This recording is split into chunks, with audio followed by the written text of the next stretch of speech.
Hello everyone. I wanted to introduce myself. My name is Richard Izui, and I wanted to explain why I'm making this YouTube video, why I'm starting my YouTube channel. And I spent 40 years as a commercial photographer in the Chicago area in the advertising field. And I just recently retired as of January 1st this year, 2023. I retired and we closed our business, our long-time business, and we decided to quit and move on from there and see what led to, what the retirement led to. So I found by accident, I found the passion of woodworking. We live in a mid-century modern house, and we happen to have these two beautiful oak trees that were dangerously leaning towards the house. So sadly, we decided to take down the trees, and we hired a tree man to do that. And sadly, he took down the two beautiful large oak trees. They just towered over the house. They were magnificent. The first tree he took away, he cut up into small pieces and he carted them off. The second tree I asked him to keep here because I was heartbroken by this, and the logs were beautiful logs, and I thought, I've got to find a way of doing something with them. So I decided to invest in a sawmill. I contacted a company up in Canada, Woodland Mills, and I purchased their mid-range sawmill. It's an HM126, and it came months later. It came, and it came in the middle of winter, so there wasn't much I could do at the time other than build the sawmill. So I did that.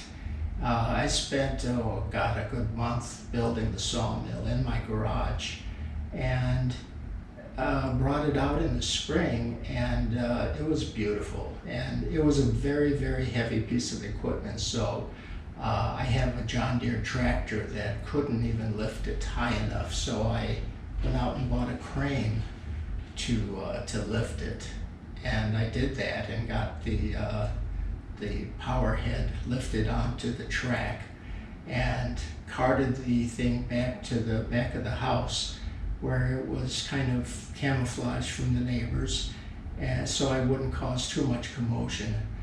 So I did that, and I read up and I watched YouTube channels, and I learned as much as I could, and I learned how to mill logs. So with the tractor, I started hauling the logs to the back of the house and mounting them on top of the sawmill, and it was magnificent.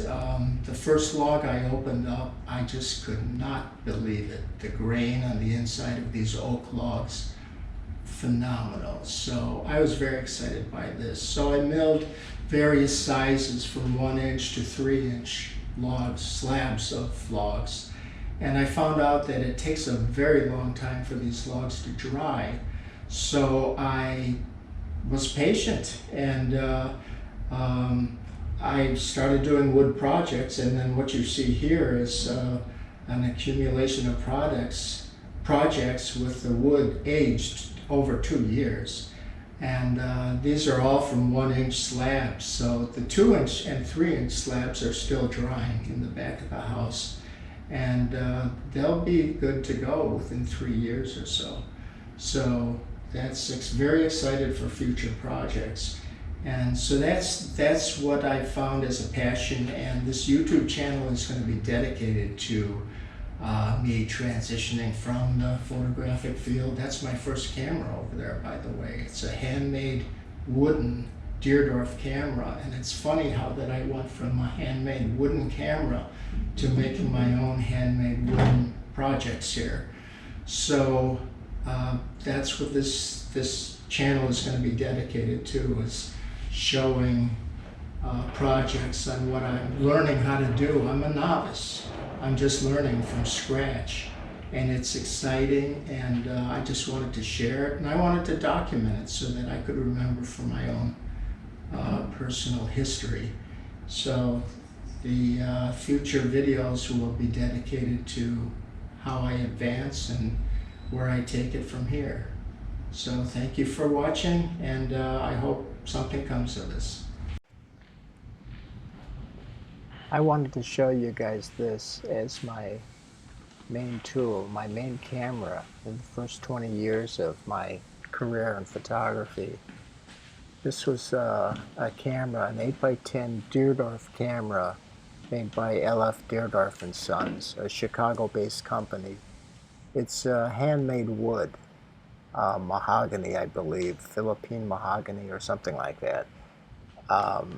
It's funny that I went from a handmade camera, very high quality craftsmanship, and now I'm working with wood again today in my new career as a woodworker.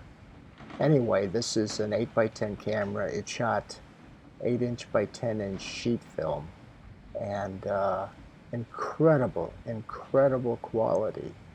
I would say that in those days it took years of experience to learn how to work these cameras properly.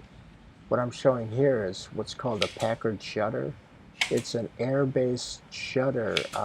You operate it by squeezing that bulb that I have in my right hand, and you can get it up to a speed of 1/15 of a second, which for a view camera was plenty fast. And I loved using these Packard shutters. It was my main shutter, and I was able to use shutterless lenses with it. It's extension of my right hand, just using that shutter. Now this is a 14" barrel lens. It's a shutterless lens. It's made in Germany. It's an Artar lens, and the thing stops down to f/90, which is extreme depth of field, which I never did. That's way beyond the optimal f-stop. I usually shot around f/45, and with this Packard shutter, I was able to connect the strobes, which was my primary lighting source, and multiple pop. If I'm shooting a still life. If I'm shooting a model, then it's got to be a single pop, obviously. But for most still lifes, it was multiple pops. I'd bracket my shoots. 4 pops would be my main, 3 pops would be my lower exposure, and then 6 pops and then 8 pops would be one full stop over. What I have here is an 8x10 film holder, and I'm showing it with white side out. You would never do this out in the open lighting. You do it in a dark room when you're loading film. You'd load the film into the holder, and then you'd get your camera all set, make sure your shutter is closed, and then you would load the holder into the back of the camera, like so, and it's spring loaded, so it just snaps right in. These cameras, they're simply made, but extreme quality. This camera is very old, and it still works perfectly like the day I got it. So here I show the exposure, and you make sure that the shutter is closed before you put the slide in. You make sure the shutter is closed after the shot, always. And here's the reverse side. You get 2 sheets of film per holder. I pull the white slide, and then I would do the shot, like so. And imagine this is hooked up to strobe, so the strobe lights would fire. And then you put the black slide in, and pull the holder out, and then put your next holder in. Normally I'd shoot 4 sheets per still life. Now this I'm showing a shuttered lens. This is a 14" lens, which is about 355 millimeters. And I'm showing the f-stops here, and then the shutter cocking, and then the release of the shutter. And I think this is about a 60th of a second. I'm going to show a 1 second exposure here on this next shot, and that's for a time exposure, which is very common in view camera work. Yeah, I'm showing the shutter speed there. And the camera became an extension of my right arm. It just felt so natural to me. Now here I'm taking off the 8x10 back, and I'm going to put on a 4x5 back. If you don't need the quality of 8x10 and you just need 4x5, that's 4 inches by 5 inches. You can snap on a 4x5 back and then use the same holders. When we did test shots, I would commonly use 4x5 and a 4x5 Polaroid holder and shoot test shots that way. And then I go to my 8x10. Now this is a simulated dark cloth here. This is not a real dark cloth. I can't find my dark cloth, but it gives you an idea of what we had to do to block out the background lights so that we could see through the camera properly. And you would see through the ground glass, and you'd have to move your eyes around the 8-inch by 10-inch screen in the back to see properly. Now I'm showing swings and tilts here. This is a swing. It's for focusing purposes. And here I'm showing a tilt. To get more depth of field, you would tilt the lens. To get less depth of field, you tilt up, which I never did. I'd always go for a down tilt for more depth of field.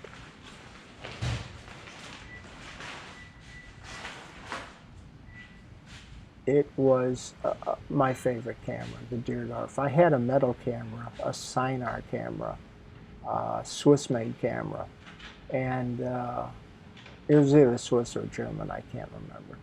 Anyway, I'm showing the back swing here. That's for distortion. Commonly you'd shoot with it at 90 degrees straight up and down.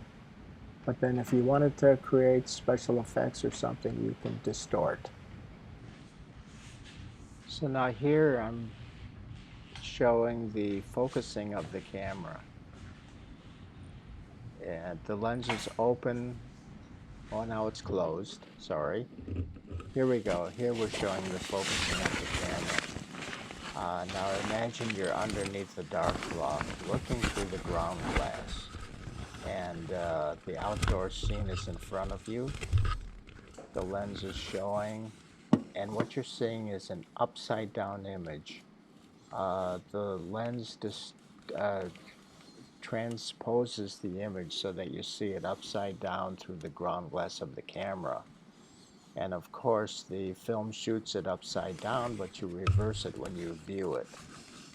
So what I'm showing here is a Schneider loop that I use to focus on the ground glass. You put it on the back of the ground glass and focus the camera, and it gives you extremely sharp images. Here I'm showing images that were all shot with the Deardorff film camera, 8x10 film. These were all shot for Playboy Magazine. I spent the better part of my career first as a staff photographer and then as a contributing photographer for Playboy. And obviously cars were a big part of my passion. And they allowed me to do many car features. And these are just some of them that I shot throughout the years. And these were all part of the film part of my career. Now here I'm showing a transition to digital. This is shot on digital, and this shows the transition to all digital photography in my career. So here I'm showing the latest digital camera of my career, probably the last digital camera I'll own. I went through many digital cameras ranging from Dicomed, Phase 1, Imicon, and all of the Hasselblad digitals from H1 to this camera, which is an H6D 100C.